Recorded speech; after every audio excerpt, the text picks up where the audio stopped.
काली छाया। वह एक ठंडी रात थी जब रश्मि अपने घर की ओर लौट रही थी। बारिश रुक रुक कर गिर रही थी और सड़कों पर एक अजीब सी चुप्पी थी। रश्मि, जो एक छोटे से गांव में रहती थी, अक्सर शहर के व्यस्त जीवन से तंग आकर गांव लौट आती थी। रश्मि का घर गांव के बाहरी इलाके में था, जहां लोग कम ही रहते थे। चारों ओर घना जंगल था और घर के आस पास केवल कुछ पुराने खंडहर थे।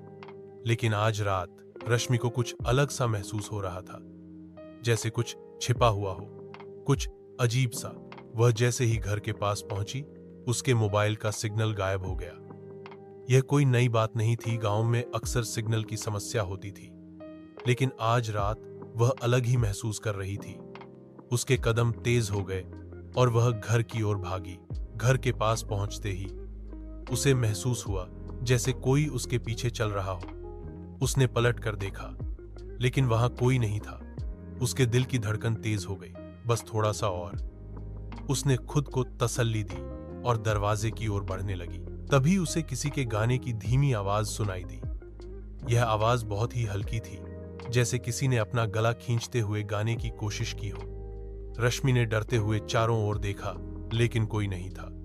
वह डरते हुए घर में दाखिल हो गई और दरवाजा बंद कर लिया। लेकिन जैसे ही रश्मि ने दरवाजा बंद किया, आवाज फिर से सुनाई दी, इस बार और ज्यादा पास से। वह एक घबराई हुई सी मुस्कान के साथ बुदबुदाई, रश्मि, तुम पागल हो गई हो। यह सब तुम्हारे दिमाग का खेल है। उसने लाइट बंद की और सोने की कोशिश की, लेकिन नींद उसे छू तक नहीं पाई।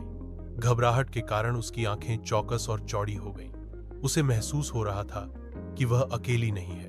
तभी अचानक उसके कमरे की खिड़की में कोई हलचल हुई। उसने दरवाजे की ओर देखा, लेकिन कमरे में कोई नहीं था। उसकी धड़कन और तेज हो गई और फिर कमरे की अंधेरे कोने से एक काली छाया धीरे धीरे उभरने लगी।